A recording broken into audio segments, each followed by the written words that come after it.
भानुदास महाराज नाथांचे पणजोबा, त्यांच्या चरित्रात असं सांगितलं जातं की भानुदास महाराजांना देव म्हणायचे काहीतरी मागा, काहीतरी मागा मला. भानुदास महाराजांचं सामर्थ्य भक्तीचं असं होतं, ते म्हणाले देवा मला काही नको, तुलाच काही हवं असेल माझ्याकडून तर माग. याला म्हणायचं भक्त. आपल्याला जमेल का असा ऍटिट्यूड देवाला दाखवायला? नाही. आणि देवानी मागितलंय, चरित्रात उल्लेख आहे, भानुदासाचे कुळी महाविष्णूचा अवतार. भानुदासांना स्वतः भगवंत सांगतात की मला तुझ्या कुळात जन्माला येण्याची परवानगी द्या. आणि मग नाथांचा अवतार आहे. नाथ हे महाविष्णूचा अवतार आहे. नाथांचा जन्म आहे भानुदासांच्या कुळात. भगवंतांनी प्रत्येक कुळात प्रत्येक जातीत जन्म घेतले, पण दुर्दैव आमचं, आम्ही संतांना जातीत वाटलं.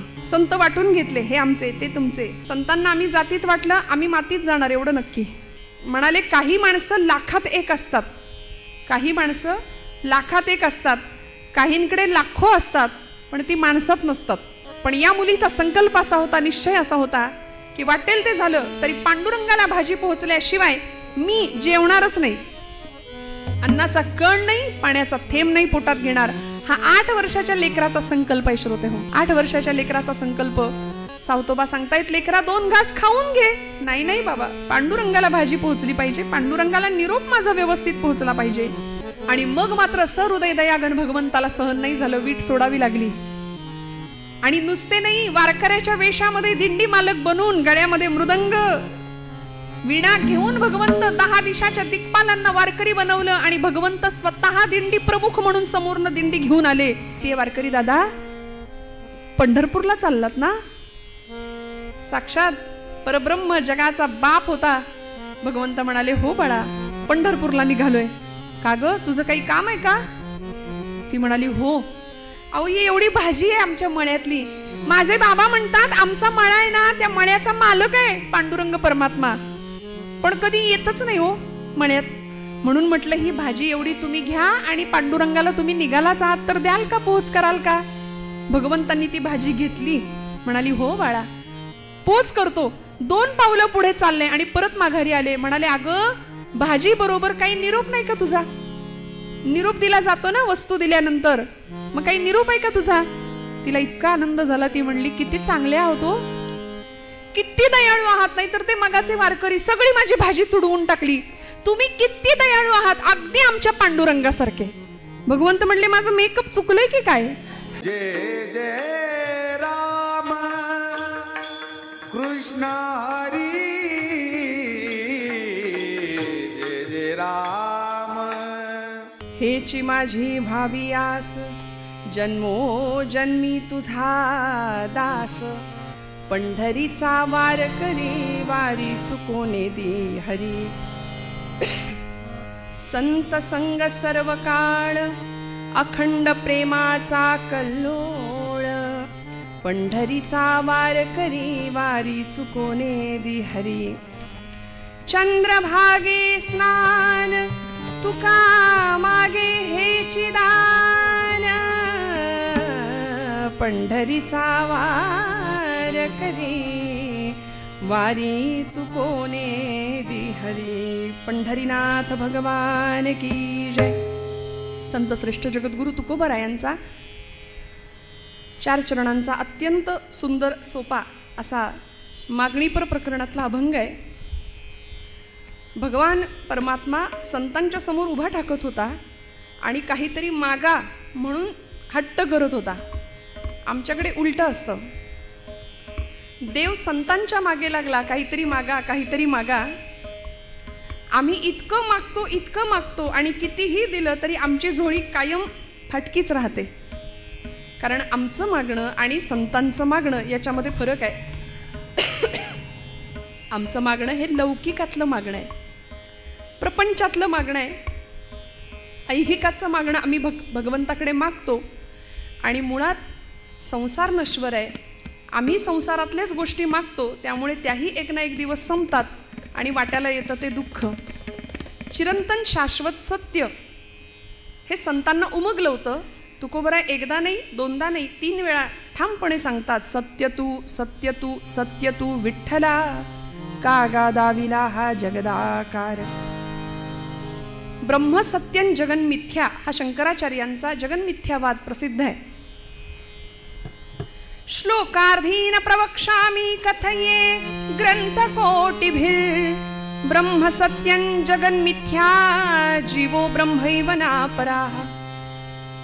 आचार्यांनी आपल्या शिष्यांना सांगितलं, कोट्यावधी ग्रंथांमध्ये जे तत्वज्ञान मी तुम्हाला सांगितलंय, 4 वेद, 18 पुराण, उपनिषद, शास्त्र, या सगळ्याचा अर्क मी तुम्हाला सांगतो एका वाक्यात, ब्रह्म सत्यं जगन्मिथ्या.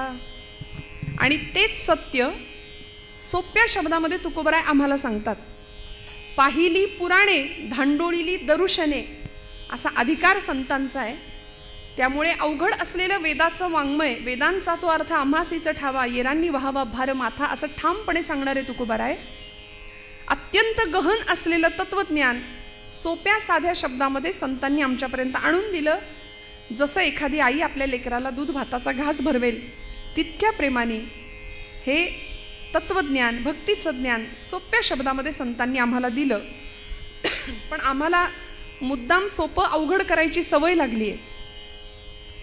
परमार्थ खरं तर फार सोपा आहे, असं संतांनी आम्हाला वारंवार सांगितलं. न लगती सायास जावे वनांतरा, सुखे येतो घरा नारायण. परवा सकाळतर्फे कीर्तन महोत्सव झाला. उद्दिष्ट हेच होतं की ज्यांना कीर्तनाला जायला जमत नाही, वारीला जायला जमत नाही, त्यांच्यासाठी तो कीर्तन सोहळा. आपल्या कामाधंद्याच्या निमित्ताने किंवा काही व्यापानिमित्ताने कीर्तन किंवा वारीला जाणं ज्यांना घडत नाही, त्यांच्यासाठी काय होतं, भगवंत येतो का हो आपल्याकडे? उत्तर दिलं देवांनीच गीतेमध्ये. यत्करोषि यदश्नासी यज्जुहोसी ददासी यत् तपस्यसी कौंतेय तत्कुरुष्व मदर्पणम. मी येणार, मी तुम्हाला भेटणार, तुमच्या जवळ येणार, फक्त तुम्ही जे कराल ते मला अर्पण करा. यद्यत कर्म करोमि तत्तदखिलम शंभो तवाराधनम. आचार्य म्हणालेत, जे कर्म करू ते भगवंताला अर्पण. आणि संतांनी तेच केलं. म्हणून तर एक एक शब्द, त्या शब्दातलं एक एक अक्षर हे परतत्वाचा स्पर्श होता त्या अक्षराला. ती साधी सुधी अक्षरं नव्हती, ती अक्षरे नवती देखा. माऊली म्हणते, ब्रह्म साम्राज्य दीपिका अर्जुनालागी चितकळिका प्रगटली असे. एकेका अक्षरात वसे माझा रमाकांत, असं तुकोबराय म्हणतात. रमेचा कांत तो समोर बसलाय, तो एकेका अक्षरात तो आहे असं ठामपणे सांगतात. परतत्वाचा स्पर्श आहे प्रत्येक शब्दाला. म्हणून तर त्यांचं आयुष्य मोठं आहे. आज आम्हा कुठल्याही कीर्तनकारांचं एकही कीर्तन गाथेशिवाय, ज्ञानेश्वरीशिवाय, नाथांच्या भागवताशिवाय, समर्थांच्या दासबोधाशिवाय पूर्ण होऊच शकत नाही. कारण एक एक अक्षराला परतत्वाचा स्पर्श आहे. आम्हाला ठरवायला लागतं काय बोलायचं आज. पण संतांनी सहज मुखातनं जे शब्द बाहेर काढले त्याला ब्रह्मनिरूपणाचा दर्जा प्राप्त झाला. जयांचे अंतरी भगवंत अचल राहिला निवांत. ते सहजी बोलत ब्रह्मनिरूपण सहज. म्हणून ती हृदयाची भाषा आहे हो. विद्वान मेंदूची भाषा बोलतो, संत हृदयाची भाषा बोलतात. विद्वानाला अर्थ पाहून बोलावं लागतं, संत बोलतील त्याला अर्थ प्राप्त होतो. प्रत्येक शब्दाला अर्थ आहे.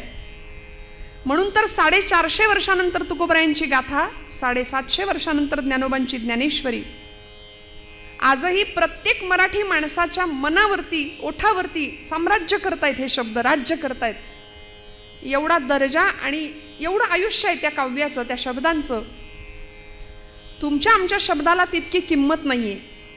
आपलं घरात सुद्धा कोणी ऐकत नाही अशी परिस्थिती आहे की नाही. आमचं नशीब 2 तास कीर्तन करायचं, निदान या गादीचा तो अधिकार आहे. अर्थात आमचा नाही, आम्ही त्या गादीवर उभे राहतो. कुठल्याही गादीला पाय लावला जात नाही. पण कीर्तनकाराचं भाग्य असं आहे की ही नारदांची गादी, पाय रोवून ठामपणे उभा राहू शकतो कीर्तनकार. ज्ञानोबा तुकोबांची केवढी कृपा आहे आपल्या सगळ्यांवरती, संतांवरती. 2 तास आपण सगळे आमचं ऐकता, हे आमचं भाग्य आहे असं म्हणावं लागेल. अलीकडे कुणी कुणाचं ऐकायला तयार नाही. शब्दांना किंमत नाही आपल्या. कारण आपण जर एखादं काव्य केलं तर सकाळी पेपरमध्ये छापून आलं तर ते संध्याकाळी भेळवाल्याकडे पुडी बांधायला जातं. तो पेपर, तो कागद, एवढाच आयुष्य आपल्या शब्दांचं, आपल्या काव्याचं. पण संतांचं काव्य असं होतं अजरामर. आचंद्र सूर्य जोपर्यंत आहेत तोपर्यंत संत वाङ्मय. पृथ्वी शेषाच्या मस्तकावर तरली असं म्हणतात, पण मी ठामपणे म्हणते पृथ्वी संत विचारांवर तरली आहे. कारण आम्ही भाग्यवान आहे, इथे संतांच्या विचारांचं सिंचन झालंय या भूमीमध्ये. 12व्या शतकामध्ये ज्ञानोबांनी ब्रह्मविद्येचा सुकाळ केला. इथं ये मराठीची ये नगरी ब्रह्मविद्येचा सुकाळू करी. मराठी भाषेचं देशिकार लिहिणं ज्ञानोबांनी 9000 ओव्यांच्या रूपात आमच्या समोर आणून दिलं. पुढच्या काळात तुकोबराय गाथा निर्माण करतात. त्याच काळात समर्थ रामदास स्वामी शिवथर घळीमध्ये समर्थ त्या कल्याण स्वामींकडून दासबोधाचं सुंदर लिखाण करून घेतात की ज्यामध्ये व्यवहार आणि अध्यात्म या दोन्हीचं दिग्दर्शन उत्कृष्टपणे मार्गदर्शन आम्हाला संतांनी केलं. आणि हे सगळे संत बघा ना, देवच संत रूपाने प्रत्येक कुळात अवतीर्ण झाले, प्रत्येक जातीत अवतीर्ण झाले. पण आम्ही अशी नतद्रष्ट माणसं आहोत. मी एक विधान कधी कधी करून जाते. 22 जानेवारी रोजी भारतामध्ये एक सुवर्णाक्षरांनी लिहून ठेवावा असा दिवस उजाडला. 22 जानेवारीचा 500 वर्षांचा प्रभूंचा वनवास संपला आणि साक्षात धर्माची मूर्त सिंहासनावर प्रतिष्ठित झाली, प्रभू रामचंद्र. काय घडलं हो? प्रभूंच्या प्रतिष्ठापनेनंतर मला असं वाटतं की भारत देशामध्ये 30 कोटी मुसलमान बांधव एकत्र आले, मुसलमान एकत्र आले. पण 500 वर्षांच्या एवढ्या सबंध काळामध्ये जातीपातीत विभागलेला हिंदू समाज एकत्र यायला तयार नाही. हे आत्ताच्या निवडणुकीवरनं आपल्याला कळलं. आम्ही कुठल्या पक्षाचे नाही, आपण धर्म आणि भागवत पक्ष या पक्षातले आहोत असं म्हणू. पण मला एकच सांगायचं आहे की जो साक्षात धर्म रूपामध्ये सिंहासनावर प्रतिष्ठित आहे त्याची आराधना संतांनी केली आणि त्या धर्माचं पालन, त्या भक्तीला शक्तीची जोड द्यावी याकरता सगळे संत अंतर्बाह्य कर चळले हो. धर्माचे पालन करणे पाखंड खंडण हेची आम्हा करणे काम बीज वाढवावे नाम, हे ध्येय होतं जीवनाचं. म्हणून तर जीवन असं सर्वांग सुंदर परिपूर्ण होतं की आता त्या जीवनामध्ये कुठल्या गोष्टीची अपेक्षा नव्हती, आस नव्हती. म्हणून आमचं जीवन आणि संतांचं जीवन याच्यामध्ये फरक आहे. आमच्या जीवनामध्ये आशा, तृष्णा, इच्छा, वासना संपतच नाहीत, अखंड चालू आहे, अखंड. किती धावतो आम्ही. माझ्या गुरुजींचं, परमादरणीय काणेबुवांचं फार सुंदर पद आहे. किती धावसी उपास पोटी मृगापरी त्या तृषार्थ तू. इतकी धावाधाव चालू आहे. सकाळी उठल्यापासून रात्री झोपेपर्यंत एखादा हरिण, मृग जसं त्या पाण्याच्या शोधात फिरत राहतं, ते मिळत काही नाही, तशी आमची धावाधाव चालू आहे. किती धावसी उपास पोटी मृगापरी त्या तृषार्थ तू. आशा तृष्णा कधी न सरल्या, आशा तृष्णा कधी न सरल्या, काय तुझा रे हे तू. देशी का विश्वास तू, देशी का विश्वास तू, देशी का विश्वास तू. कोण तू कोठील तू रे कसा जगी आलास तू.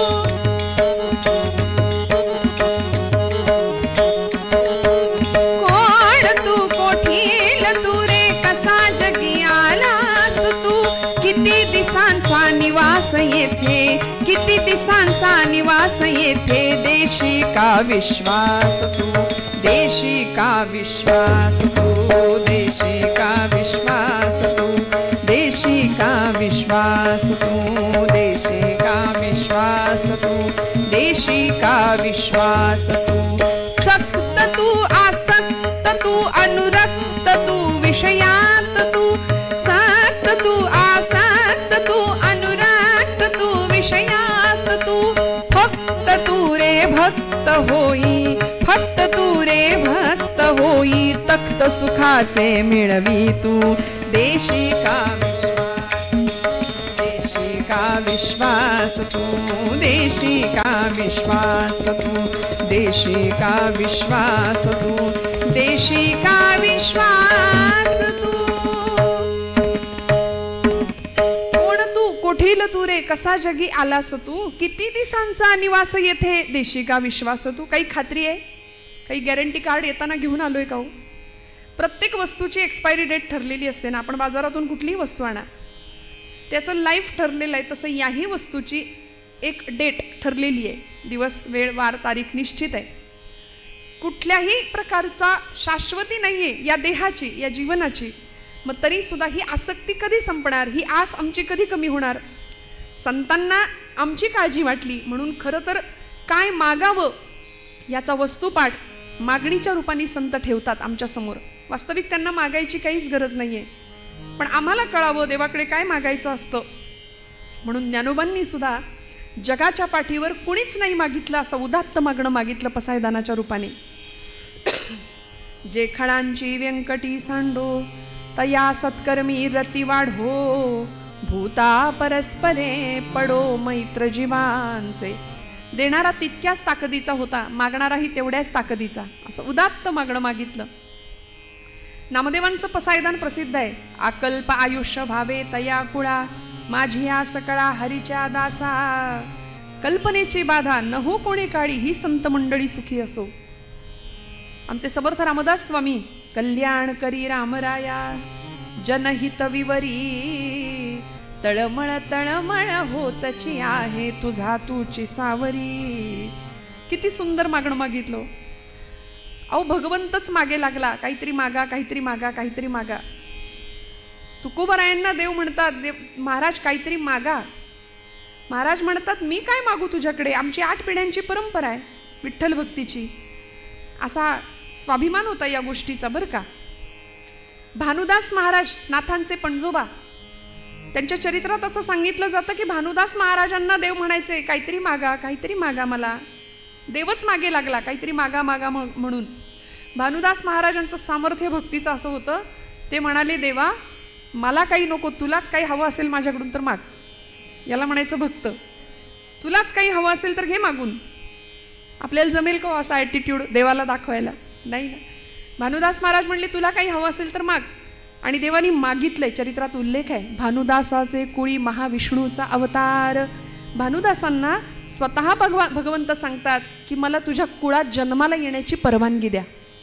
आणि मग नाथांचा अवतार आहे. नाथ हे महाविष्णूचा अवतार आहेत. नाथांचा जन्म आहे भानुदासांच्या कुळात. तसं तुकोबारायांच्या मागे लागावं देवांनी. महाराज म्हणले माझ्या वडिलांची मिराशी गा देवा, तुझी चरणसेवा पांडुरंगा. मिरास हा शब्द कॉन्व्हेंटच्या मुलांना कळत नाही.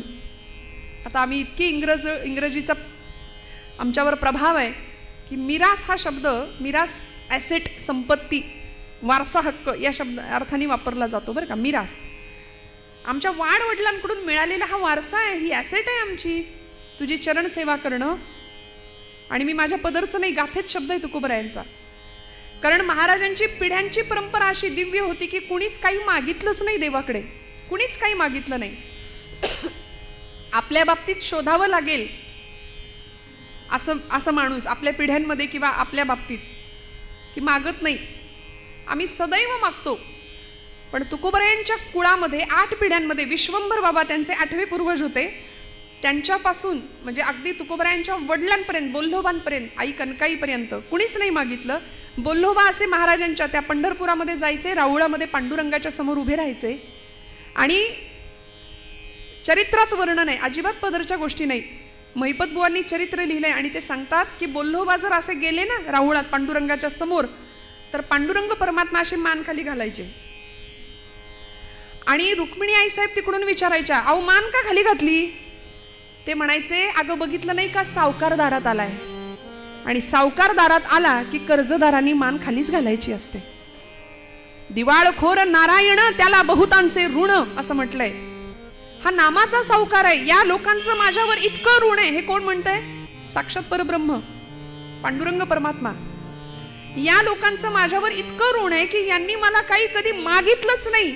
म्हणून पुढच्या कुळात तुकोबारायांच्या मागे लागले, काहीतरी मागा काहीतरी मागा, माझ्या इच्छेकरता मागा. महाराज म्हणले देवा मी तुला काय मागू, तुझे चरण आमच्याकडे गहाण आहेत. हे महाराजांचे शब्द आहेत. तू मला काय देणार, तूच आमच्या घरी गहाण आहे, तुझे चरण आमच्या घरी गहाण आहेत.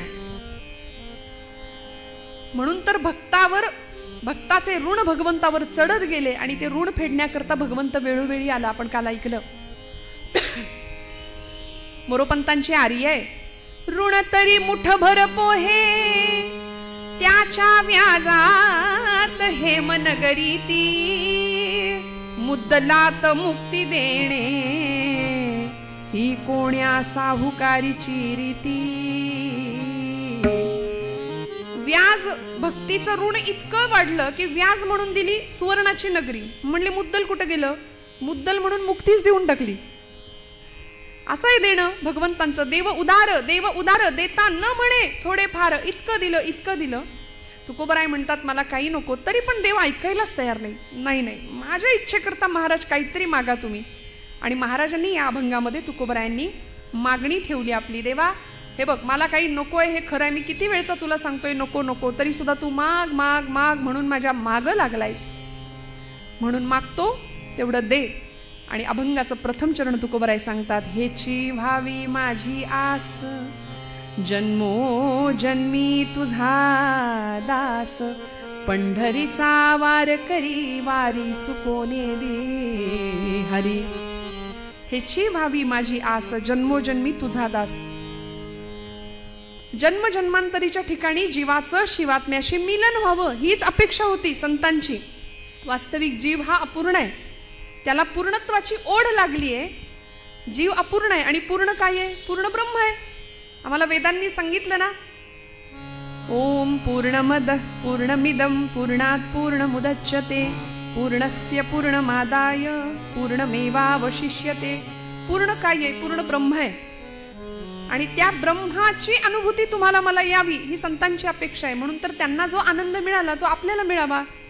कारण आपण नश्वर संसारामध्ये प्रपंचामध्ये आनंद शोधतोय हे माहिती होतं त्यांना. म्हणून तर काय मागावं याचा वस्तुपाठ दिला, त्याचीच मागणी केली, ते ब्रह्मच मागितलं. जन्मोजन्मी तुझा दास, दास्य भक्ती मागून घेतली. समर्थांनी दासबोधात दास्य भक्तीसाठी वेगळा समास लिहिला. जिथे पंच ज्ञानेंद्रिय पंच कर्मेंद्रिय मन आणि बुद्धी सगळंच तिथे अर्पण करायचंय देवाला, याला म्हणायचं दास्य. आणि दास्यत्व ही कुठली पदवी नाहीये, दास ही कुठली पदवी नाही, दास ही भूमिका आहे, दास ही अवस्था आहे. प्रचंड निग्रहाने भगवंताला समर्पण त्याग करणं.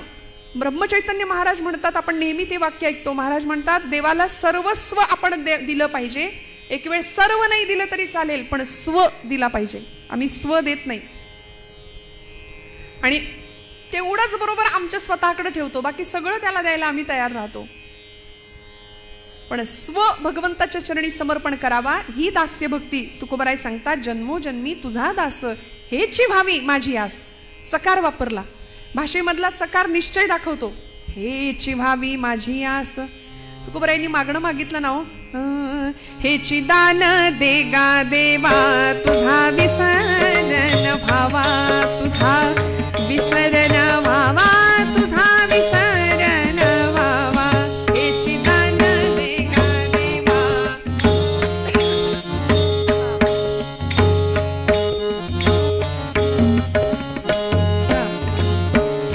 गुणगायीन आवडी, गुणगायीन आवडी, हेची माझी सर्व जोडी. गुणगायीन आवडी, हेची माझी सर्व जोडी, हेची माझी सर्व जोडी, हेची माझी सर्व जोडी.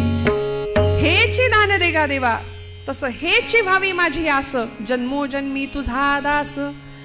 भगवंता दास्यत्व दे. धन्य आम्ही जन्मा आलो, दास विठोबाचे झालो, असं महाराज म्हणाले ते ठिकाणी. आम्हाला तुझं दास्यत्व दे. वास्तविक वैयक्तिक आयुष्यामध्ये काहीच कमी नव्हतं. मागायचंच असतं तर प्रपंचातलं सुख संपत्ती ऐश्वर्य धन मागता आलं असतं की नाही? काय कमी होतं संतांकडे? तुकोबरायांच्या चरित्रात जर पाहिलं आपण तर एक काळ असा होता की तुका शेठ म्हणायचे लोक, घरात रांगा असायच्या घेणाऱ्यांच्या. प्रचंड श्रीमंती, कनकाई आई सोन्याचं सलकडं हातात घातल्याशिवाय बाहेर पाठवत नव्हत्या तुकोबांना. पण दुष्काळ आला, 12 वर्ष अखंड पडलेला, आणि त्या दुष्काळाने सगळं नेलं. महाराज म्हणतात, बरे झाले देवा निघाले दिवाळे, बरी या दुष्काळे पीडा केली. बरं झालं. संसाराचे चटके ज्याला सहन करायला मिळतात ना, तो परमार्थ टिकतो. इकडं सगळं सुख आहे आणि मग इथे येत नाही. खरं सांगू का, एक वाक्य मी सांगून जाईन. वेदना आम्हाला भगवंताकडे नेते. वेदना भगवंताच्या जवळ राहायला मदत करते. जो संसार तापे तापला पोळला, तोची परमार्थी भला, असं महाराज म्हणतात. सगळं सुखात आहे, मग भगवंत कसा आठवेल? तुकोबराय बरं झालं म्हणतात, संसाराची ही माझ्या दुर्दशा झाली, देवा बरं झालं. पण असे तुकोबराय पांडुरंगाला किती मानतात. अशा 12 वर्ष पडलेल्या दुष्काळामध्ये अन्न पाण्या वाचून माणसं गुरंढोरं मरतायत आणि अशा वेळी महाराजांच्या दारामध्ये एखादी जख्ख 80 वर्षाची म्हातारी येऊन उभी राहायची. ठिकठिकाणी फाटलेलं लुगडं आहे आणि सकाळची वेळ. महाराजांची दुसरी पत्नी जिजाई, आवली म्हणायचे आवडीने तिला, आणि आवलामाई म्हणजे साधं काम नव्हतं, त्या सांभाळत सुद्धा होत्या तुकोबरायांना. पण माझ्या संसाराचं पार वाटोळ करून टाकलं त्या काळतोंड्यांनी, म्हणून पांडुरंगाशी वैर होतं. नाम अखंड भगवंताचंच मुखात येत होतं त्या निमित्ताने. आवलामाई स्नानाला गेलेत मोरीमध्ये आणि तुकोबरायांच्या घराच्या दारामध्ये ती 80 वर्षाची जख्ख म्हातारी उभी आहे. महाराज तिची ती अवस्था पाहतात आणि पूर्वीचा काळ मोरीमध्ये स्नानाला गेल्यानंतर निर्या केलेलं जे नेसायचं वस्त्र आहे, जी साडी आहे, ती अशी निर्या करून भिंतीवर टाकायची पद्धत. तुकोबरायांनी ते पटकन लुगडं घेतलं आणि त्या आजीला देऊन टाकलं आणि त्या आजीला सांगितलं, आता 120च्या स्पीडनी जा, कारण मागणं वादळ येणार आहे, तुझ्या मागून भूकंप येणार आहे. का हो दिलं बरं? आवला जिजाई संतापल्या असतील का? जिजाई आईसाहेब संतापल्या असतील का? संतापल्या. का संतापल्या? माझी साडी का दिली म्हणून संतापल्या का? नाही. आता अब्रू कशाने झाकू मी? कारण आता सारखं नसतं. आता कपाट उघडलं की निम्म आपल्या अंगावर पडतं. साड्यांचं कपाट आता उघडलं की आपल्याच अंगावर पडतं की नाही सगळ्या साड्या. तसं नव्हतं हो. एक काठीवर एक अंगावर, प्रचंड दारिद्र्य अशी अवस्था. मी आता अब्रू कशाने झाकू? आणि या प्रसंगात वर्णन केलंय चरित्रकारांनी की इथे पांडुरंग परमात्म्यांनी आपला पितांबर आवलीला लाज झाकायला दिलाय. तुकोबराय म्हणतात, आवले कशाला चिंता करते? नको चिंता करू वस्त्रा या पोटाची, माऊली आमुची पांडुरंग. अगं तो दाता आहे ना, तो देणार आहे ना, तू का काळजी करते? आम्हाला असं वाटतं अनंत हस्ते कमलावर आले, देता किती घेशील दो कराने, नेईल जेव्हा ती तू क्या कराने, किती रक्षिसी मग दो कराने. नाथांच्या घरची श्रीमंती मी कशाला सांगायला हवी आपल्याला. गिरिजामाई आणि नाथबाबांच्या घरात वाड्यात सर्व जाती धर्माच्या पंक्ती बसायच्या जेवायला. गोदावरीवरून नाथ रोज स्वतः कावडीने पाणी आणायचे. जिथं परब्रह्म राबलं, 1 नाही 2 नाही 12 वर्ष आपल्याला वाटतं श्रीखंड्या, पण नाही, 36 वर्ष भगवंत राबले. एकदा श्रीखंड्या म्हणून, एकदा गोविंद म्हणून आणि एकदा केशव म्हणून. 36 वर्ष अखंड भगवंत राबले. ऋणातनं मुक्तच होता येत नव्हतं भक्ताच्या. त्या नाथांच्या घरची श्रीमंती, पण तरी सुद्धा मागितलं काय हो देवाकडे? इतकी लौकिकातली प्रचंड श्रीमंती होती, पण लौकिकापेक्षा पारलौकिक मागणं संतांनी मागितलं. आणि आम्हाला ते कळावं की देवाकडे काय मागायचं असतं. नाथांच्या घरच्या श्रीमंतीचं असं वर्णन केलंय की मध्यरात्री नाथांच्या घरी चोर शिरले बरं का, आणि सगळा ऐवज हस्तगत केला एकनाथ महाराजांच्या घरचा आणि निघाले पळून. पळून जाताना नाथांच्या पायाला स्पर्श झाला. नाथ बाबा उठून बसले, तसे हे सगळे घाबरले आणि सगळा ऐवज नाथांच्या समोर ठेवला आणि क्षमा मागितली. पश्चाताप झाला. नाथ बाबा क्षमा करा म्हणाले. आणि ते राजयोगी संत होते, शांती ब्रह्म होते. नाथ महाराज म्हणाले, काळजी करू नका, हे तुम्ही कष्टाने जमा केलंय की नाही ते तुमचं आहे, आता तुम्ही घेऊन जा, याचा मला काही उपयोग नाही, पण इथून पुढे माझ्या भगवंताचं नाम घ्या, तुम्हाला काही कमी पडणार नाही. आणि हे सगळे निघाले. एक चोर त्यांच्यातला कुठे दिसेना. तो स्वयंपाकघरात काहीतरी शोधत होता, भूक लागली म्हणून. माऊली म्हणतो आपण संतांना. गिरिजामाईंनी ओळखलं भूक लागली, सगळ्यांनाच भूक लागली असेल, म्हणाले पदर खोचला मध्यरात्री 2-2:30 वाजता आणि म्हणाले आता स्वयंपाक रांधून वाढते, तुम्हाला सगळ्यांना बसा जेवायला. म्हणून चूल पेटवायला घेतली. सरपण बघायला लागले तर सरपण मिळेना, कारण पावसाचे दिवस भिजलं होतं, सगळी लाकडं भिजलेली. सरपण कसंच मिळवायचं आता, चूल पेटवायची कशी? म्हणून वर्णन आहे चरित्रात नाथांच्या. काय श्रीमंतीचं वर्णन कराल? नाथांचा चंदनी पलंग होता, तो मोडला नाथांनी. कडाकड पलंग मोडला, त्याची लाकडं बनवून त्याच्यावर स्वयंपाक रांधला, त्याच्यावर स्वयंपाक शिजवला. आणि जावयाच्या थाटात चोरांना सुद्धा जेव घालणारे शांतीब्रह्म एकनाथ महाराज होते. गिरिजामाई होत्या. आमच्याकडे एखादी चंदनाची वस्तू असेल तर आम्ही किती लोकांना दाखवत सुटतो, चंदनाचा आहे, चंदनाचा आहे. नाथांकडे पलंग चंदनाचा तो मोडला, चुलीत घातला. एवढी प्रचंड श्रीमंती होती. मला सांगायचं एवढंच आहे की लौकिकातली श्रीमंती संतांकडे होती. समर्थ रामदास स्वामी म्हणतात, प्रपंची असावे सुवर्ण, परमार्थी पंचीकरण. प्रपंच फटका तुटका करणं हे संतांना सुद्धा मान्य नव्हतं. उत्तमच प्रपंच झाला पाहिजे, पण आसक्ती कशाची धरावी? जन्मोजन्मी तुझा दास. आणि हे दास्यत्व सहजासहजी मिळत नाही. जन्मोजन्मी आम्ही बहु पुण्य केले, जन्मोजन्मी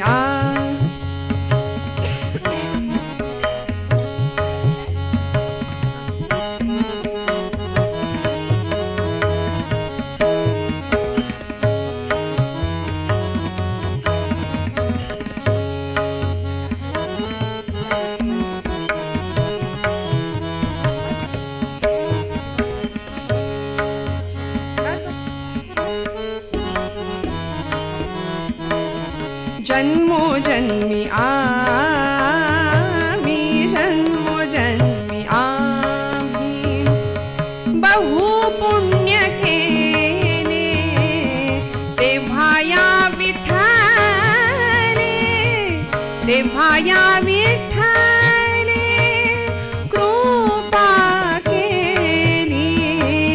जन्मोजन्मी आम्ही, जन्मोजन्मी आम्ही, जन्मोजन्मी आम्ही.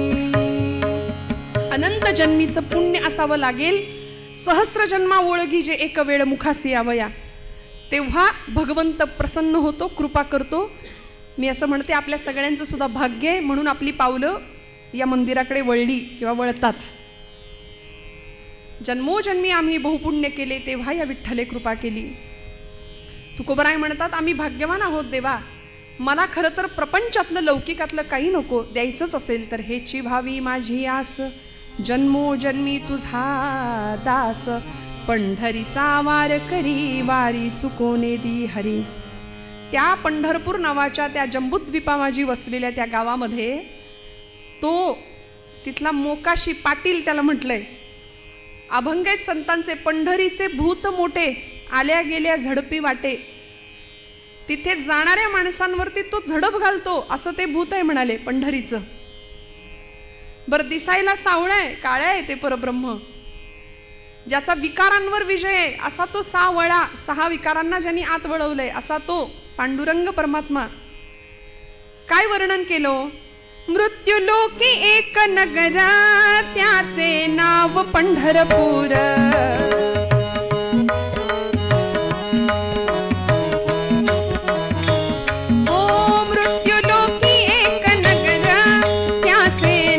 पंढरपूर तेथील मोकाशी उभा असे विटेवर, पुंडलिक भक्त राजा शोभे चंद्रभागा तीर. बोलते साधू संत जीवा वाटे हुर हुर, तुम्ही संत माय बापा, तुम्ही संत माय बापा एवढा उपकार करा. न्यामज तीर्थवारी दाखवा दिनांचा सोयरा, न्यामज तीर्थवारी दाखवा दिनांचा सोयरा. काय बघायचं तिथे पंढरपूरला जाऊन? तिथला तो जो पाटील आहे, मोकाशी म्हटलंय त्याला, तो उभा आहे 28 युगांपासनं. ते सावळ परब्रह्म डोळ्यामध्ये बघावं. अजून काय मागितलं? पंढरीचा वार करी, वारी चुकोने दी हरी. संत संग सर्व काळ, अखंड प्रेमाचा कल्लोळ. संतांचा संग मागितला. आणि जो अत्यंत दुर्लभ आहे. जगामध्ये 3 गोष्टी महाकठीण महादुर्लभ आहेत, आचार्यांनी सांगितल्या. दुर्लभम त्रयमेव एतत् देवानुग्रह हेतुकम मनुष्यत्वम मुमुक्षुत्वम महापुरुष संश्रयः. ज्यामध्ये संतांचा संग अतिशय दुर्मिळ आहे. भल्या भल्यांना तो लाभत नाही. तो संत संग भगवंता मला दे, कारण संतांचा संग माझ्या आयुष्यामध्ये फार मोठं परिवर्तन घडवून आणू शकतो. नवे मला जीवनमुक्त अवस्थेला पोहोचवू शकतो. काय करतात संत? संत आम्हाला निस्संग करतात, निर्मोही करतात, निश्चल करतात आणि जीवनमुक्त अवस्थेला नेऊन पोहोचवतात. संतांचा संग मानवी आयुष्यामध्ये किती हितकारक आहे. यासाठी तुकोबराय सुद्धा म्हणाले, ऐसियांचा संग देई नारायणा, ओलावा वचना जयांचिया. काय आहे लक्षणं संतांची हो? मी पटकन सांगून पुढे जाईन. प्रसिद्ध श्लोक आहे, गर्वन्नोद्वहते न निंदति परान् नो भाषते निष्ठुरम् उक्तं केनचिदः प्रियञ्च सहते क्रोधञ्च नालम्बते श्रुत्वा काव्यमलक्षणं परकृतं संतिष्ठते मूकवत् दोषाच्छादयते स्वयं न कुरुते एतत्सतां लक्षणं पंढरीनाथ. संतांची लक्षणं सांगितली. म्हणाले ज्यांचा संग करायचंय ती ओळखायची कशी माणसं? काहीतरी क्रायटेरिया असेल ना. गळ्यात माळ, रुद्राक्षांच्या माळा, भस्माचे पट्टे ओढले म्हणजे संत झाले का? नाही. संन्याशाचे सोंग संपादिता चांग परिवैराग्याचे अंग आणिता नये असं म्हटलंय. वरवर बाह्यांगाला आम्ही बऱ्याचदा भूलतो, फसतो, पण खरं संतांचं अंतःकरण आम्हाला ओळखता यावं. समर्थ मनोबोधात म्हणतात, नव्हे चेटकी चाळकू द्रव्य भोंदू नव्हे निंदकू मत्सरू भक्ती मंदू नव्हे उन्मत्तू वेसनी संगबाधू जगी ज्ञानिया तोची साधू अगाधू. कसा ओळखायचा संत साधू? गर्वन्नोद्वहते. पहिली गोष्ट, गर्व नाही. संतांकडे कधीच गर्व नाही. मला असं परवाच एक विधान व्हॉट्सॲपवर सांगायला काय हरकत आहे, वाचायला मिळालं. व्हॉट्सॲप नावाचं विद्यापीठ पण कधी कधी फार चांगलं असतं नाही का? कधी चांगले विचार ऐकायला वाचायला मिळतात. असं वाक्य आलं, म्हणाले काही माणसं लाखात एक असतात, काही माणसं लाखात एक असतात, काहींकडे लाखो असतात पण ती माणसात नसतात. त्यामुळे ऐहिक संपत्तीतच आम्ही इतके रमतो, संतांकडून काय घ्यायचो? किती कळवळ आहे जीवना परिस्थितीविषयीचा, समाजाविषयीचा. कुठल्याही परिस्थितीचा गर्व नाही. गर्वन्नोद्वहते न निंदति परा. दुसऱ्याची निंदा ज्याच्या चित्ताला सुद्धा शिवत नाही. आमच्या बाबतीमध्ये सकाळी उठल्यापासून रात्री झोपेपर्यंत आपण आपलंच आत्मपरीक्षण करावं की आम्ही आमची वाणी अनेकांची निंदा करण्यामध्ये किती दूषित करतो. विटाळ होतो वाणीचा दुसऱ्याच्या निंदेनी. त्यामुळे हरिनाम प्रक्षाळी जिव्हेते असं म्हटलंय. मग हरिनाम काय करतं? जीभ धुवून काढायचं काम करतं. एकदा नाम घ्या, केलेली निंदा आणि त्या निंदेमुळे झालेलं पाप सगळं धुवून निघतं. हरिनाम प्रक्षाळी जिव्हेते. त्यामुळे संत कुणाची कधी निंदा नाही करत. गर्वन्नोद्वहते न निंदति परान् नो भाषते निष्ठुरम. कधीच कठोर भाषा नाही. कसं बोलायचं? बोलू ऐसे बोल जेणे बोले विठ्ठल डोले प्रेम सर्वांगाचे ठाई वाचे विठ्ठल रखुमाई. माझ्या बोलण्यानी दुसऱ्याच्या हृदयातला विठ्ठल डोललाच पाहिजे असं बोलणं असलं पाहिजे. हे संतांकडून शिकावं. सहज बोलणे हित उपदेश करोनी सायास शिकविती. नो भाषते निष्ठुरम उक्तं केनचिद प्रियंच सहते क्रोधंच नालंबते. कुणीही कितीही वाईट येऊन समोर बोललं, शिव्या जरी दिल्या तरी संत प्रतिक्रिया देत नव्हते, कधीच नाही. क्रोधंच नालंबते. राग हा विकार संतांकडे नव्हता. खरं तर राग ही मानवी स्वभावाची वृत्ती आहे, पण त्या रागातून निर्माण झालेला क्रोध हा विकार आहे. त्यामुळे क्रोधाला स्थान नाही संतांच्या जीवनामध्ये. अजिबात राग नाही. सगळ्यांचं कल्याण व्हावं, सगळ्यांचं. म्हणून तर पसायदानाची इच्छा. विश्वाचे आर्त माझ्या मनी प्रकाशले अवघेची झाले देह ब्रह्म. ही अवस्था माऊलींची का होती? जगाने काय दिलं हो ज्ञानोबांना? वास्तविक आम्ही जर असतो किती राग आला असता? नाही. असं रस्त्याने जाणाऱ्या ज्ञानोबांच्या झोळीमध्ये कुणीतरी मुद्दाम पीठ घालावं आणि पीठ घातलेल्या झोळीत कुणीतरी मुद्दाम खडे टाकावेत. ती झोळी हिसकावून घ्यावी, खाली पीठ सांडावं, पिठात रेघोट्या माराव्यात, मातीत पीठ मिसळून जावं, भरता येऊ नये. प्रचंड हाल अपेष्टा यातना सहन केल्या. काय पाप केलं होतं हो असं? संन्याशाची पोरं म्हणून विटंबना झाली, प्रचंड हाल अपेष्टा आणि प्रचंड त्रास झाला. एका हरिपाठासाठी ज्ञानोबांचे 1000 वेळा पाय धरले ना तरी ते कमी ठरतील. एवढे उपकार आपल्यावर करून ठेवले. ज्ञानेश्वरी माऊली म्हटलं तरी आपले डोळे पाणावतात, अंतःकरण गलबलून निघतं. समाजाने इतकं दिलं, इतकी निंदा, इतकी अवहेलना, तरी सुद्धा क्रोधंचना लंबते श्रुत्वा काव्यमलक्षणं परकृतं संतिष्ठते मूकवत् दोषाच्छादयति स्वयं न कुरुते एतत्सतां लक्षणं. प्रतिक्रिया देत नाहीत समाजाला.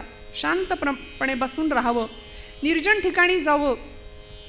आज समाजामध्ये वावरणारे, स्वतःला स्वघोषित संत म्हणवणारे भरपूर मंडळी आपल्याला दिसत आहेत. मी गमतीने असं म्हणते, गळ्यामध्ये माळ असते, माळेला मणी 108 असतात, काहींकडे तेवढ्या खोड्या सुद्धा असतात. वर्तन तसं नाही, गळ्यात माळ असली की माळेबरोबर पथ्य आलं. गळा माळ शोभे आत्मरूप शांती, पथ्य आहे पहिलं. जेणे विठ्ठल मात्रा घ्यावी तेणे पथ्य सांभाळावी. गळ्यात माळ आली की आतमध्ये शांतता आली पाहिजे. भक्तिभाव दोन्ही धरू टाळ हाती, टिळा विरक्तीचा कपाळास न्यालो, आम्ही विठ्ठलाच्या भजनात न्हालो. असा भाव प्रत्येकाच्या अंतःकरणात निर्माण व्हावा, हे संतांकडून मिळावं. म्हणून संत संग सर्व काळ, अखंड प्रेमाचा कल्लोळ. आणि मग चंद्रभागे स्नान, तुका मागे हेची दान. चंद्रभागेचं स्नान मागितलं आणि अशी मागणी तुकोबाराय आजच्या अभंगात करतात. मग भगवंत अशा भक्तासाठी काय करतो? पंढरपूरला जरी नाही गेलं तरी सुद्धा भगवंत किती कृपा करू शकतो एखाद्या भक्तावरती, की ज्याची एकच आस आहे, जन्मोजन्मी तुझा दास. त्या भक्तासाठी काय करतो उत्तर रंगामध्ये बघूया. पंढरपूरमध्ये सगळ्या संतांची मांदियाळी जमली आहे बरं. आषाढी एकादशीचा दिवस जवळ येऊन ठेपलाय. 15-20 दिवसांपासून अखंड चालणारे वारकरी, दिंड्या पताकांचा भार, सगळे वैष्णव नाचत नाचत नाचत भगवंताचं भजन करत करत करत पंढरीच्या दिशेने वाटचाल सुरू आहे. आणि पंढरपुरातला सोहळा काय, त्या पंढरीचं वर्णन करावं. नामदेव महाराज म्हणतात, आधी पंढरपूर आहे आणि मग वैकुंठ नगरी आहे. आणि पंढरपुरामध्ये असं आहे, आपल्या सगळ्यांना माहिती आहे, भगवंत आणि आईसाहेब रुक्मिणी माता एकत्र नाही, एका खोलीत, नाही का. पलीकडून आईसाहेबांनी हळूच पांडुरंग परमात्म्याला, आपल्या पतिदेवांना विचारलं, का हो एवढा सगळा लाखोंचा समुदाय येतोय तुमच्याकडे, या सगळ्या पंढरपूरच्या या आषाढीच्या गर्दीमध्ये, या यात्रेमध्ये सगळे हौशे गौशे नवशे, नाही का, सगळे असतात. मग सगळ्यांना तुम्ही वैकुंठाला पोहोचवणार का? वैकुंठाची गती सगळ्यांना मिळणार का? केवढं ट्रॅफिक जाम होईल तिथे, किती गर्दी होईल, एवढी सगळी मंडळी तिथे वैकुंठात मावणार का, बसणार का, सगळ्यांना वैकुंठ प्राप्त होणार का? असं कोणी विचारलं? रुक्मिणी आईने विचारलं भगवंतांना. भगवंत हसले, म्हणाले, रुक्मिणी तुला कोणी सांगितलं पंढरपूरला आला म्हणजेच वैकुंठाला प्राप्त झाला किंवा तो त्यांनी मला प्राप्त केलं? असं नाही. मीच भगवद्गीतेत सांगितलं, यत करोशी यदश्नासी यज्जुहोसी ददासी यत यत तपस्यसी कौंतेय तत् कुरुष्व मदर्पणम. तू जे जे कर्म करशील ते मला अर्पण करण्याच्या भावनेने कर, मी तुझ्या जवळ आहे. ठाईच बैसोनी करा एक चित्त, आवडी अनंत आळवावा. मी त्या भक्ताजवळ पोहोचतो. प्रत्येकालाच पंढरपूरला येता येतं असं नाही. शारीरिक आधिव्याधी आहेत, अडचणी आहेत. पण मग असा कोणी भक्त आहे का हो देवा, की जो पंढरपूरला कधीच येत नाही? आहे ना, म्हणाले. जायचं का आपण तिकडे? जाऊया ना, म्हणाल्या. आणि भगवंत म्हणाले, मी त्या भक्ताचं तुला दर्शन घडवतो रुक्मिणी, चल. फार लांब नाही जावं लागणार. पंढरपूर पासून जवळच असलेल्या एका गावामध्ये भगवंत आईसाहेबांना घेऊन आले आणि कानावर शब्द पडले, कांदा मुळा भाजी, कांदा मुळा भाजी, कांदा मुळा भाजी, कांदा मुळा भाजी, कांदा मुळा भाजी.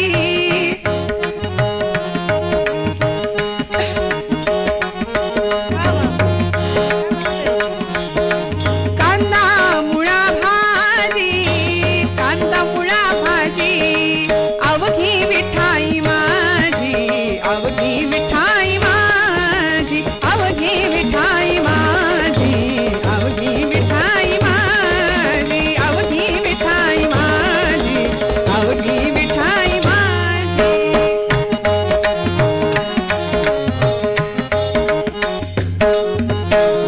लसूण मिरची कोथिंबिरी, लसूण मिरची कोथिंबिरी, अवघा झाला माझा हरी, अवघा झाला माझा हरी.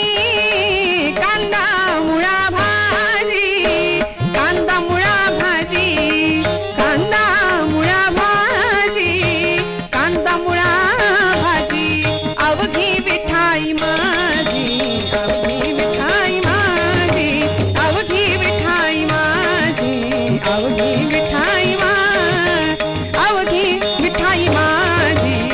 देवकी विठाई माझी सावत्याने केला मळा विठ्ठला पायी रोविला गळा कांदा मुळा भाजी कांदा मुळा भाजी.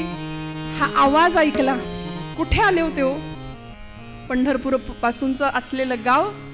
आमच्या जुन्या कीर्तनकारांनी साकी वृत्तामध्ये वर्णन केलं. अरण गावचा भक्त सावता. गावाचं नाव अरण भेंडी, पंढरपुरापासून जवळ असलेलं गाव. आणि त्या गावचा सावता माळी नावाचा भगवंतांचा भक्त सावतोबा. जातीनी माळी आहे. मी म्हटलं ना, भगवंतांनी प्रत्येक कुळात प्रत्येक जातीत जन्म घेतले, पण दुर्दैव आमचा आम्ही संतांना जातीत वाटलं.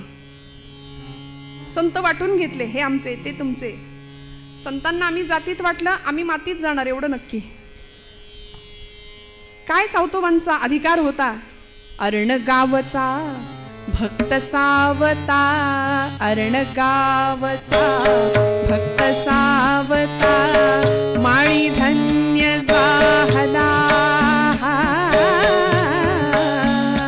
हो. माळी धन्य झाला जयाने वनमाळी मोहिला. जयाने वनमाळी मोहिला हो.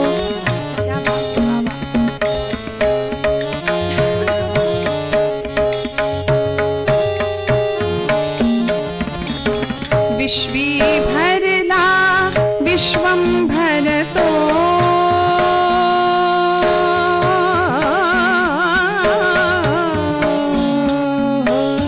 विश्वी भरला विश्वंभर तो. विश्वी भरला विश्वंभर तो. नाम विठो त्याचे तत्व हे हृदय वसे जाचे. तत्व हे हृदय वसे जाचे. अरण गावचा भक्त सावता माळी धन्य झाला जयाने वनमाळी मोहिला. जयाने वनमाळी मोहिला. जयाने वनमाळी मोहिला. या अरणगावचे भक्त सावतोबा पांडुरंगाचे निष्ठावंत भक्त आहेत. भगवंत आईसाहेब रुक्मिणी आईंना घेऊन आलेत. बांधावर उभे राहिले त्या मळ्याच्या आणि समोरचं दृश्य दाखवलं. ते बघतो, डोईला फेटा बांधलाय, धोतर आहे, करवती काठी, अंगरखा घातलाय, शेतामध्ये काम करतोय, मळा राखणी करतोय. प्रत्येक रोपट विठ्ठल समजून जगवतोय, विठ्ठल स्वरूपात बघतोय. प्रत्येक कार्यामध्ये तो मला पाहतो. आणि हा माझा भक्त कधीच पंढरपूरला आला नाही ना, तरी तो मला प्रिय आहे. रुक्मिणी आईंनी पाहावं आणि समोरचं दृश्य दिसलं. माध्यान्नीची वेळ. सावतोबांची पत्नी सावित्रीबाई डोक्यावर भोजन घेऊन पाठीमध्ये करवती काठी, त्या इरकली काठाचं लुगडं सोलापूर पद्धतीचं, सोलापूर साईडला मिळतात नाही का, तशा सुंदर ती खानदानी लुगडं असं नेसलेल्या त्या सावित्रीबाई. डोक्यावर पदर आहे, शालीनता, कपाळावर रुपया एवढं कुंकू. आता रुपयाचं अवमूल्यन झालं त्यामुळे कुंकू गेलं. आणि पूर्वीच्या महिला किंवा आपण वारीमध्ये सुद्धा अशा काही महिला पाहतो की अगदी रुपया एवढं कुंकू कपाळाला, असं सुंदर. फार अलंकार नाही हो, गळ्यामध्ये एकच सौभाग्याचा अलंकार. आणि प्रचंड सुंदर असं ते रूप सावित्रीबाईंचं. आल्या, डोक्यावर जेवण होतं, भोजन होतं. ती पाटी भोजनाची खाली ठेवली आणि सावतोबांना सांगितलं, कारभारी ऊन बरीच डोक्यावर आले, ती बैलासनी मोकळं करा, त्यांना चारा पाणी घाला आणि बसा बरं जेवायला. काय आनंद असेल ना या जेवणाचा, कल्पना करा ना. म्हणजे मस्त आंब्याच्या हिरव्यागार सावलीखाली, कडाक्याच्या उन्हामध्ये त्या सावलीखाली गरम गरम भाकरी, ठेचा, झुणका. आता एकादशी दिवशी तुम्ही म्हणाल असं काही काही बोलता ताई, म्हणजे ऐकताना तर पाणी सुटतं तोंडाला, आम्हाला बोलताना सुद्धा पाणी सुटू नये म्हणजे झालं. काय त्या जेवणाची चव हो. हां, 5 स्टारमध्ये सुद्धा अशी चव मिळणार नाही. त्यात पत्नीच्या हातचं, तिने आग्रह करून वाढलेलं.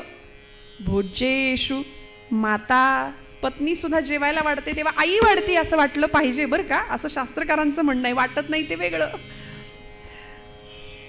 आणि सुंदर छान आग्रहाने सावित्रीबाई भोजन वाढतायत सावतोबांना. दोघं जण जेवायला बसले. सावतोबांनी बैलांना मोकळं केलं, पाणी दिलं, चारा दिला, भोजनाला बसले.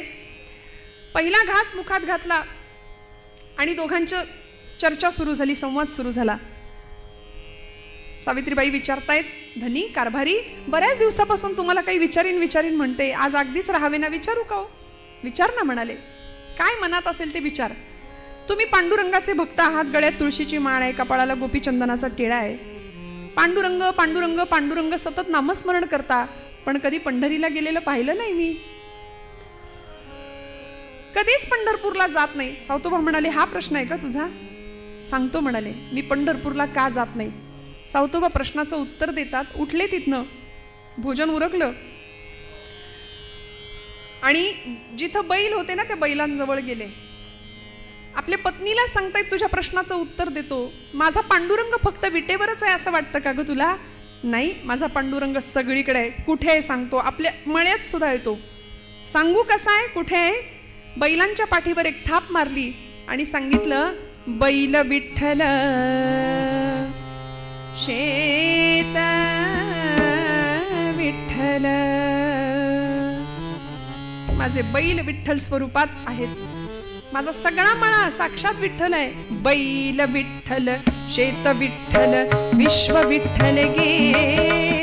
बैल विठ्ठल शेत विठ्ठल विश्व विठ्ठल गे. विठ्ठलवानी मोठ काळी ती बी विठ्ठल गे. विठ्ठलवानी मोठ काळी ती बी विठ्ठल गे. बैल विठ्ठल शेत विठ्ठल विश्व विठ्ठल गे. विठ्ठलवानी मोठ काळी ती बी विठ्ठल गे.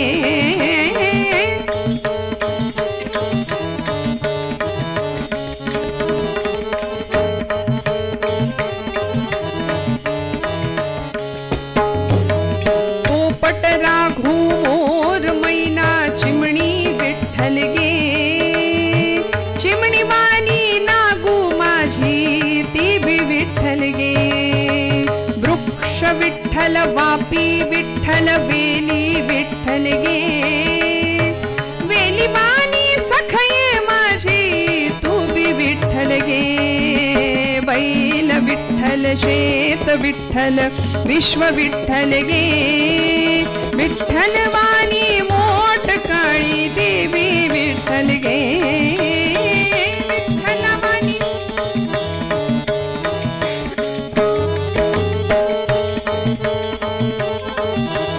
देवी विठ्ठल गे.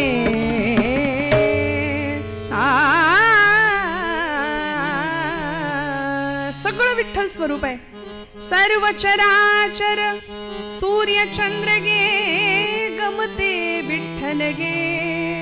विठ्ठलाचा दास सावत्या त्यो बी विठ्ठल गे. सगळं विठ्ठल.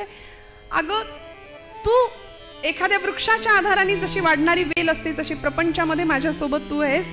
तू सुद्धा विठ्ठल स्वरूप आहे. आपली नांगिता 8 वर्षाची ती सुद्धा विठ्ठल स्वरूप आहे. सगळ्या चराचरामध्ये एको देव हा सर्व भूतेषु गूढ हा सर्व व्यापी सर्व भूतांतरात्मा. हे उपनिषदांचं तत्वज्ञान सावतोबा सोप्या शब्दात आपल्या पत्नीला सांगतायत. सर्वभूती परमात्म तत्व आहे हे पत्नीला कळालं आणि एवढं सांगत असताना तेवढ्यात त्यांच्या कमरेला अशी मिठी मारली मागून. 8 वर्षाची त्यांची नांगिता नागू नावाची मुलगी धावत आली. म्हणाली, बाबा बाबा, आमच्या शेजारच्या मळ्यातल्या माझ्या सगळ्या मैत्रिणी आता आषाढीला पंढरपूरला चालल्यात. बाबा आपण पण जाऊया ना पंढरीला. आता पत्नीला सांगितलेलं तत्वज्ञान या मुलीला कसं कळणार? म्हणून तिच्या भाषेत सावतोबा सांगतात, नागू अगं वेडे, आपण पंढरपूरला जात नाही ग. बाबा का नाही जातो? आपण जात नाही कारण हा जो मळा आपण राखतो की नाही हा मळा पांडुरंगाचा आहे. काय सुंदर शिकवावं. कुळी कन्या पुत्र होती जे सात्विक तयांचा हरिख वाटे देवा. काय संस्कार असावेत. आपण सगळं जमवतो, इतकं जमवतो, पण हे सगळं त्याचं आहे हे आपल्याला कधी कळणार? हा सगळा मळा पांडुरंगाचा आहे हे सावतोबा नागूला सांगतायत. आपण त्याचं कुळ म्हणून काम करतो. सावतोबांना नागू हुशार होती. ती म्हणाली, बाबा कुळ म्हणून काम करतो तर मग आपला मालक झाला तो. हो, आपला मालक आहे तो, तसा तर तो जगाचा मालक आहे. मग येत नाही कधी खंडणी वसूल करायला, वाटा मागायला, हिस्सा मागायला आलं पाहिजे ना त्यांनी. आता प्रश्न पडला सावतोबांना. सावतोबा म्हणाले, नागू येईल बर का, पांडुरंग येईल, तू बोलाव, तू बोलावलंस की तो येईल. सावतोबांच्या मुखातनं साक्षात परमात्मा बोलून गेला, तू बोलाव, भगवंत येईल. त्या 8 वर्षाच्या लेकरांनी मनावर घेतलं बरं का. त्या 8 वर्षाच्या लेकरांनी तेवढंच मनावर घेतलं आणि ठरवलं, पांडुरंग मळ्यात आला पाहिजे, पांडुरंग मळ्यात आला पाहिजे. म्हणून पट पट पट पट परकर पोलक्यातली ती मुलगी परकराच्या ओच्यामध्ये पटापट भाजीच्या पेंड्या बनवून अशा घेतल्या आणि दिंड्या निघाल्या होत्या पंढरीच्या दिशेने. त्या दिंडीच्या एक दिंडी येताना दिसली, त्या दिंडीच्या समोर येऊन उभी राहिली आणि त्या दिंडीच्या मालकांना सांगू लागली, अहो पांडुरंग आमच्या मळ्याचा मालक आहे. बाबा म्हणतात की ही भाजी तू त्याला पोहोचव आणि माझा निरोप सांग, पांडुरंग येईल आमच्या मळ्यात. वारकरी दादा पंढरपूरला निघालात ना हो? ते म्हणाले, हो. मग माझं एक काम कराल, आमच्या मळ्यातली ही भाजी पांडुरंगाला द्याल का हो? सावतोबा सांगत होते, आपण जर पंढरपूरला गेलो तर लाखोंच्या संख्येने लोक इथं थांबतात, इथे आपण त्यांना शिधा देतो, हजारोंच्या मुखातनं पांडुरंग स्वतः इथं भोजन करतोय, मग आपण पंढरीला जाऊन कसं चालेल? ती नागू त्या वारकऱ्यांना सांगते, माझी एवढी भाजी पांडुरंगाला पोहोच कराल का? ते वारकरी उलट्या काळजाचे होते बरं का जरा. मी म्हटलं ना, ते म्हणाले, बाप तर जातच नाही कधी पंढरपूरला, आणि इथं आम्हाला तुझी भाजी न्यायला आम्हाला काही हमाल समजलीस, गडी समजलीस, चल बाजूला हो. तिकडं ढकलून दिलं तिला. सगळी भाजी पायाखाली तुडवत निघून गेले हो. सावतोबा म्हणतात, एवढ्याशा लेकरात पांडुरंग दिसला नाही, विटेवर कसा दिसेल? आणि हे भगवंतांनी खरं करून दाखवलं. सगळे निघून गेले, रडायला लागली, सगळी भाजी चुरगळून गेली, पायाखाली खराब झाली. पुन्हा आली, बाबांना सांगते, बाबा भाजी खराब झाली. सावतोबा म्हणतात, काळजी करू नको, पुन्हा घे, पुन्हा उभी राहा आणि पांडुरंगाला भाजी पोहोच होते का बघ. पण या मुलीचा संकल्प असा होता, निश्चय असा होता की वाटेल ते झालं तरी पांडुरंगाला भाजी पोहोचल्याशिवाय मी जेवणारच नाही. अन्नाचा कण नाही, पाण्याचा थेंब नाही पोटात घेणार. हा 8 वर्षाच्या लेकराचा संकल्प आहे श्रोते हो. 8 वर्षाच्या लेकराचा संकल्प. नवमीचा दिवस संपला, दशमीचा दिवस संपला, संध्याकाळची वेळ, डोळे खोल गेले, पोट खपाटीला गेलं, पोटात अन्नाचा कण नाही 2 दिवस त्या पोरीच्या. पण पांडुरंगाला भाजी पोच झाली पाहिजे हा संकल्प होता. पुन्हा उभी राहिली. सावतोबा सांगतायत, लेकरा 2 घास खाऊन घे. नाही नाही बाबा, पांडुरंगाला भाजी पोहोचली पाहिजे, पांडुरंगाला निरोप माझा व्यवस्थित पोहोचला पाहिजे. तिची ती अवस्था पाहिली. सावतोबा पांडुरंगाला आर्जव करतात, भगवंता तू माझ्या शब्दात मुखातून बोललास ना, तुझी श्रोता वक्ता ज्ञानासी अंजन सर्व होणे जाणे तुझी हे हाती, आता तू बघ काय ते.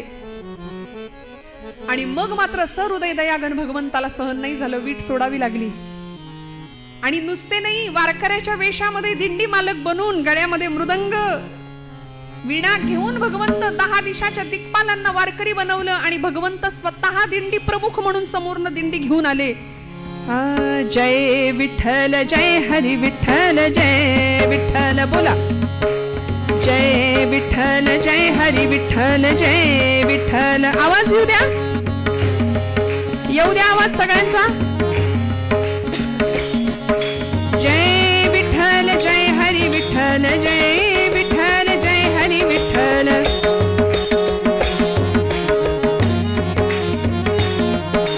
जय विठ्ठल जय हरी विठ्ठल जय विठ्ठल जय हरी विठ्ठल जय हरी. जय विठ्ठल जय हरी विठ्ठल जय विठ्ठल. चंद्रभागे तीरी करताल करी झाला वार करी.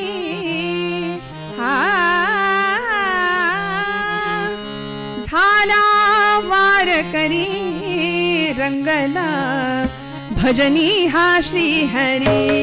रंगला भजनी हा श्री हरी. रंगला भजनी हा श्री हरी.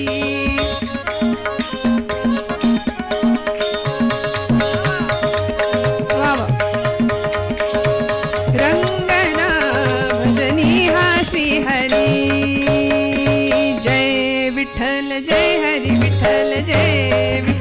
भगवंत स्वतः काही दिशांच्या दिक्पालांना घेऊन अशी देवाची दिंडी समोरी आली बरं का. आणि 8 वर्षाची ही नागू, पोटात अन्नाचा कण नाही, पाण्याचा थेंब नाही, हळूच बारीक नजरेने पाहतीये. हे कसे असतील आता, नेतील का माझी भाजी, पांडुरंगाला पोहोच करतील का. दुधानी तोंड भाजल्यानंतर माणूस ताक सुद्धा फुंकून पितो की नाही, तशी सामोरी आली आणि हळूच अंदाज घेतीये. वारकरी दादा, पंढरपूरला चाललात ना. साक्षात परब्रह्म जगाचा बाप होता. भगवंत म्हणाले, हो बाळा, पंढरपूरला निघालोय. का ग, तुझं काही काम आहे का. ती म्हणाली, हो. अहो, ही एवढी भाजी आहे आमच्या मळ्यातली. माझे बाबा म्हणतात आमचा मळा आहे ना, त्या मळ्याचा मालक आहे पांडुरंग परमात्मा, पण कधी येतच नाही हो मळ्यात. म्हणून म्हटलं ही भाजी एवढी तुम्ही घ्या आणि पांडुरंगाला तुम्ही निघालाच आहात तर द्याल का, पोच कराल का. भगवंतांनी ती भाजी घेतली. म्हणाली, हो बाळा, पोच करतो. 2 पावलं पुढे चालले आणि परत माघारी आले. म्हणाले, अगं, भाजी बरोबर काही निरोप नाही का तुझा. निरोप दिला जातो ना वस्तू दिल्यानंतर, मग काही निरोप आहे का तुझा. तिला इतका आनंद झाला. ती म्हणली, किती चांगले आहोत हो, किती दयाळू आहात. नाही तर ते मगाचे वारकरी सगळी माझी भाजी तुडवून टाकली. तुम्ही किती दयाळू आहात, अगदी आमच्या पांडुरंगासारखे. भगवंत म्हणले, माझं मेकअप चुकलंय की काय, हिनी ओळखलं की काय मला. पण भगवंत म्हणतात, नागू, काय निरोप आहे सांग. निरोप एवढाच आहे म्हणाली. दादा, निरोप असा सांगा आमच्या पांडुरंगाला की तुझा मळा आहे की नाही, तू मालक आहेस की नाही, मग आलं पाहिजे की नाही कधीतरी. अरे, आम्ही तुझा मळा नीट सांभाळतो की नाही ते बघायला तरी ये. आणि सांगा, एकटा येऊ नको, आई रुक्मिणीला घेऊन ये. मी त्यांना काही काम नाही पडू द्यायची. बाबांना सांगून एक छोटीशी झोपडी बांधायला देईन आणि रोज जाई जुईचा मोगऱ्याचा गजरा सुद्धा करून देईन रुक्मिणी आईला. सांगाल का हो एवढा निरोप.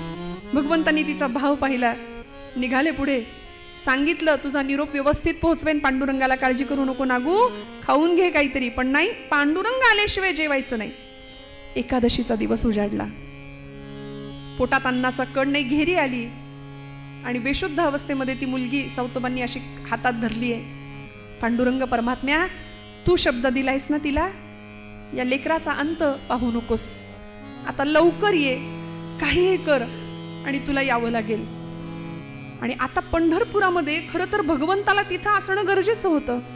कारण ज्ञानदेव, नामदेव, निवृत्तीनाथ, सोपान, मुक्ताबाई सगळे अधिकारी संत त्याला बघायला चालत निघाले होते. आणि आता त्यांना दर्शन न देता भगवंतांनी वीट सोडली तर कसं होईल. म्हणून देव विचार करतायत काय करावं. कारण पंढरपुरामध्ये अशी अवस्था आहे, नामदेवांचं कीर्तन पांडुरंग परमात्म्याच्या त्या दरबारामध्ये वाळवंटामध्ये रंगलं होतं. कीर्तनाचा कीर्तनाचा कीर्तनाचा कीर्तनाचा कीर्तनाचा कीर्तनाचा कीर्तनाचा गजर होत, कीर्तनाचा गजर होत, संत भार पंढरीत, संत भार पंढरीत, संत भार पंढरीत.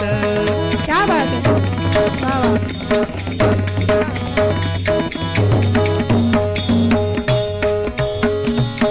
तेथ असे देव उभा, तेथ असे देव उभा, जैसी समचरणाची शोभा, जैसी समचरणाची शोभा, चरणाची शोभा, संत भार पंढरीत, संत भार पंढरीत, संत भार पंढरीत.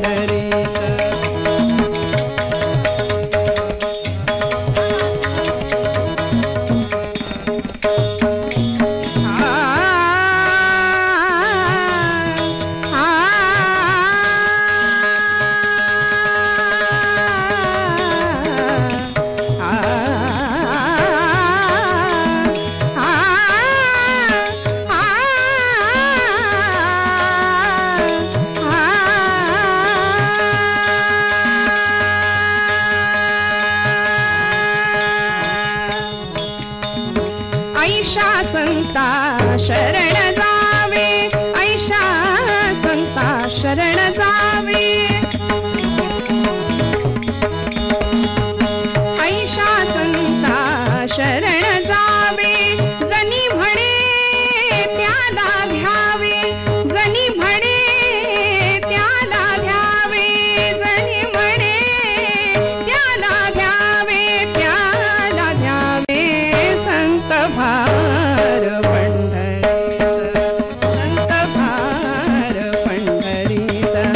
कीर्तनाचा कीर्तनाचा कीर्तनाचा कीर्तनाचा कीर्तनाचा कीर्तनाचा गजर होत, कीर्तनाचा गजर होत संत भार पंढरीत, संत भार पंढरीत, संत भार पंढरीत. सगळ्या संतांची मांदियाळी पंढरपूरमध्ये आहेत. आणि आता ज्ञानदेव, नामदेव, निवृत्तीनाथ पांडुरंगाच्या समोर उभे आहेत. सगळे नमस्कार करून माघारी जात आहेत. पण ज्ञानदेवादी अधिकारी संतांना कळलं की विटेवर देव आहे पण चैतन्य नाहीये. नामदेवांनी विचारलं, ज्ञानदेवा कुठे गेले असतील? पांडुरंग परमात्मा कधीच जात नाही पंढरपूर सोडून, आणि कुठे गेले असतील? ज्ञानदेव दादा हसले आणि म्हणाले, न येणाऱ्या भक्ताकडे. पंढरपूरला न येणाऱ्या भक्ताकडे गेलेत. म्हणाले चला आता जाऊया. आणि इकडे भगवंत सावतोबांच्या मळ्यात दाखल झाले. सावतोबांना म्हणाले, सावतोबा मला लपवा. म्हणाले लवकर, कुठेतरी माझ्या मागे चोर लागलेत. सावतोबा म्हणाले, देवा कुठे लपू? मळ्यात लपता का? नको म्हणाले, शोधून काढतील. मग माळ्यावर लपता का? नको म्हणाले, तिथूनही शोधून काढतील. अशा ठिकाणी लपवा की मला कुणीही शोधू शकणार नाही. सावतोबा सद्गतीत झाले. भगवंतांनी नागूची अवस्था पाहिली. स्वतः तिच्या मुखात पाणी घातलं. सांगितलं, नागू ओठ, मी आलोय, तुझा निरोप मला पोहोचला. नागूनी डोळे किलकिले केले आणि म्हणाली, काय म्हणालात देवा? पांडुरंग आलात? आणि हे काय, रुक्मिणी कुठे आहे? रुक्मिणी आई साहेब कुठे? निरोप नीट पोहोचला नाही का तुमच्यापर्यंत? भगवंत म्हणतात, अगं कुठली रुक्मिणी, कुठलं काय, मला आधी लपवा. म्हणाले चोर लागलेत माझ्या मागे. सावतोबा म्हणाले, भगवंता माझ्या या हृदया व्यतिरिक्त तुम्हाला लपवायला माझ्याकडे दुसरी जागा नाही. सावतोबांनी काय केलं? एक छान धारधार विळा घेतला. त्यांनी आपलं हृदय, छाती चिरली. असं कथा आपल्याला सांगते. आता आपण सुद्धा जर असं घरी गेल्यावर आज केलं तर जमेल का हो आपल्याला? या कथेचा अर्थ असा आहे, हे कोडं सावतोबांनी सोडवलंय. सावता सागर प्रेमाचा आगर, धन्य त्याची माता, धन्य त्याचा पिता, धन्य त्याची माता, धन्य त्याचा पिता. साठविला दाता, साठविला दाता, त्रैलोक्याचा सावता सागर, प्रेमाचे आगर, सावता सागर, प्रेमाचे आगर. हृदयस्थ बंदिवान भगवंतांना करून ठेवला. आणि ते हृदय कसं असावं लागेल? तुका म्हणे, भरिला देह, देह भरिला विठ्ठले, काम क्रोधे केले घर रीते. षडविकारांनी भरलेलं जे हृदय आहे ते रिकामं करावं लागेल. आणि मग त्या भाडेकरूंना हकलवल्यानंतर देव आमच्या हृदयात येऊन बसेल. अशा हृदयामध्ये सावतोबा त्याला बसवतात. जनाबाईंनी सुद्धा हे कोडं सोडवलंय. हृदय बंदीखाना केला, आता विठ्ठल कोंडीला. भगवंताला लपवलं सावतोबांनी. या पद्धतीने सगळी संत मंडळी पोहोचली आहे सावतोबांच्या मळ्यात. आणि सगळे अधिकारी संत सांगतात, सावतोबा भगवंतांचं दर्शन आम्हालाही द्या. आज आषाढीचा पर्व काळ आहे, आम्हाला देवाला बघायचंय. असं कसं आजच्या दिवशी भगवंत आम्हाला दिसला नाही, कसं चालेल? आम्हाला देवाला बघायचंय. नामदेव महाराज हसत होते. वर्णन आहे चरित्रात गंमत. नामदेव महाराज म्हणतात, सावतोबा तुम्ही माळी आहात, बागकाम उत्तम कराल, मळा उत्तम फुलवाल, पण म्हणाले शिवणकामातली चूक माझ्या लक्षात आली आहे. ते नीट लपवलं नाही, थोडंसं भगवंतांचा तो शेला बाहेर राहिलाय म्हणाले. अशी कथा सांगितली जाते. हिरवा शेला भगवंतांचा, आणि तो शेला म्हणजे हिरवागार मळा होता भगवंत सावतोबांचा. असा सर्व व्यापी असलेला परमात्मा तत्व हृदयस्थ बंदिवान करून ठेवलं. आणि मग दर्शन दिलं सगळ्यांसाठी भगवंतांनी. कसा उभा राहिला हो. त्या भगवंताला एकच आस केली तुकोबरायांनी, हेची माझी भावी आस, जन्मोजन्मी तुझा दास, पंढरीचा वार करी वारी चुकोने दे हरी. भगवंता संत संग सर्व काळ, अखंड प्रेमाचा कल्लोळ, चंद्रभागे स्नान, तुका मागे हेची दान. भगवंतांनी सगळ्यांना दर्शन द्यावं. निराकार तो निर्गुण ईश्वर, निराकार तो निर्गुण राजा पंढरीचा.